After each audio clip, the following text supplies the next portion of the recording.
Yeah, I think fundamentally there's been a real change in companies' go-to-market model and the way they market and sell. And that's everything from whether you're thinking about going more directly to your customers and perhaps bypassing traditional sales channels, distribution channels. But it's obviously also been this huge move towards e-commerce, and as more and more of that has occurred, so there's been, I think, a drive to have a more seamless digital first experience for those customers. So if you can imagine in the past, if your entire interaction model was face-to-face, then it might not seem strange to have paper invoices and paper checks, but if your entire interaction model is digital, it's going to suddenly feel odd if you now have paper invoices, paper checks that are following everything around. So I think a lot of it is those changing go-to-market models.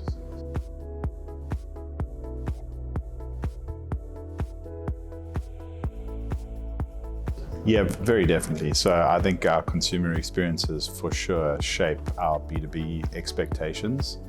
And I think what also is happening is there's a generational shift of who's buying. And as buyers become younger and younger, again, we're talking about a generation that has only known digital first. And so those expectations are very definitely there. And we often describe this as a shift away from brand loyalty to experience loyalty, that more and more often you're picking who you're going to work with and who your suppliers are going to be based upon the quality of the experience you have with them, rather than necessarily the brands per se. I still think that has a role to play, obviously, but it's interesting the way that change is occurring. So you're absolutely right. The consumer experiences are driving our expectations of B2B experience.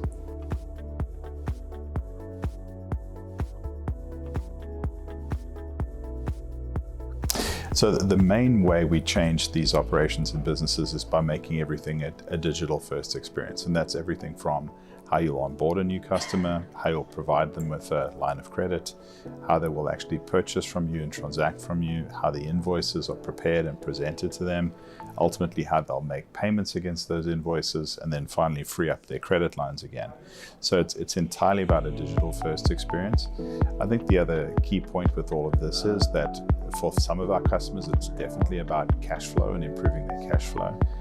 We interact primarily with sellers, and so sellers are obviously all about reducing their DSOs, getting paid on time, and so we help with that. The digital first experience improves that, but we're also able to help pay some of those sellers early if they choose to be paid early. So I think the combination of working capital and a digital first experience is providing sellers with more cash flow to grow their businesses, which is really for us the theme that we try to drive home, that we help the customers we work with, we help business grow.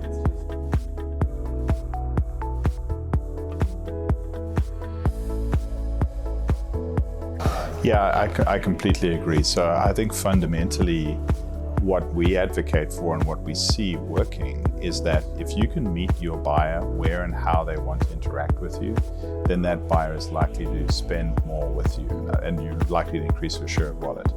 Now, the challenge in B2B is what's so fundamentally different from a consumer is that there's multiple stakeholders in any purchasing decision.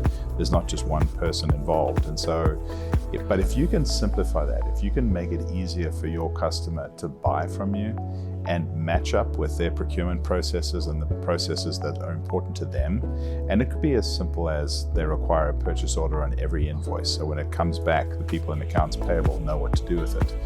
If you're able to fulfill those requirements from those customers, then our experience is they'll spend more with you. So it's I think at the end of the day, in our business lives, our consumer lives, we want the experience to be slick, we want it to be simple, we want it to be easy. It's more difficult to do in B2B, but it's not impossible. And if you get it right, then irrespective of who's buying from you, somebody who's more accustomed to perhaps traditional ways of business, or somebody who's from a younger generation who's looking for everything to be digital first, at the end of the day, if it's a simple, clean experience, they'll end up buying more from you.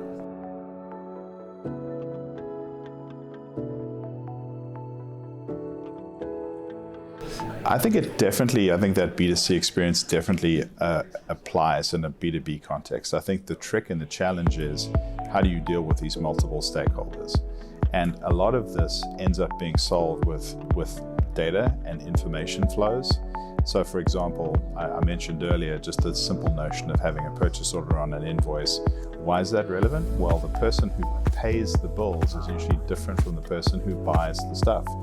And so having that simple data element on an invoice means you can put yourself in a position where you don't have to, it's easier for that accounts payable person. They don't have to worry about looking up who is this vendor and you know, which account should I be paying them out of.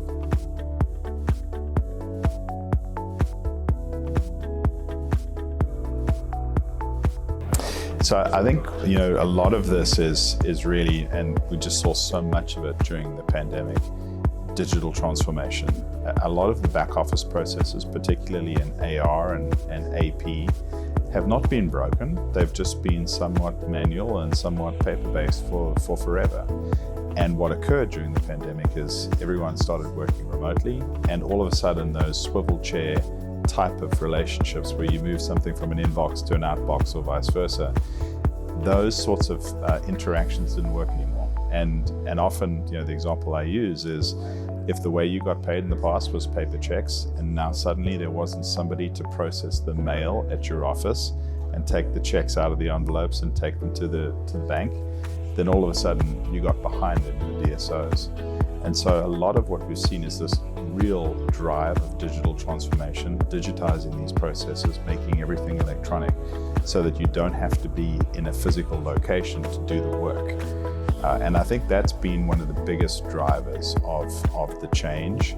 And it's massively accelerated, because usually I think what we've seen in the last 18 months would probably have taken 4 or 5 years to accomplish. But because of the urgency, because of everything else that was going on, it was all just compressed into 18 months.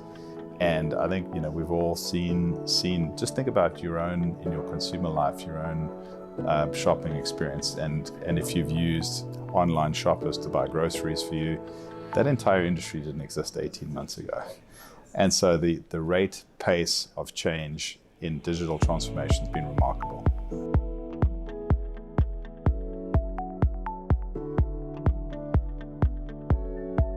You can definitely step into this sort of transformation. It's not something that you have to go, you know, completely have a black and white switch over a weekend.